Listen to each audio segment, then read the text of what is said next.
IAS തലപ്പത്തെ പോരിന് അവസാനമാകുന്നില്ല. കുറ്റാരോപണ മെമ്മോയ്ക്ക് മറുപടി നൽകാതെ വിശദീകരണം ചോദിച്ച എൻ പ്രശാന്ത് IASന് മറുപടിയുമായി ചീഫ് സെക്രട്ടറി ശാരദാ മുരളീധരൻ രംഗത്തെത്തി.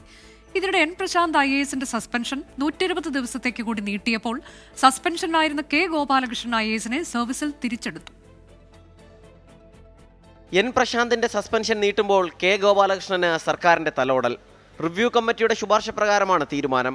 കെ ഗോപാലകൃഷ്ണൻ കുറ്റാരോപണ മെമ്മോയ്ക്ക് മറുപടി നൽകിയപ്പോൾ എൻ പ്രശാന്ത് മറുപടി നൽകിയില്ലെന്ന് മാത്രമല്ല, ചീഫ് സെക്രട്ടറിയോട് ചോദ്യങ്ങൾ ചോദിച്ച് കത്തും നൽകി.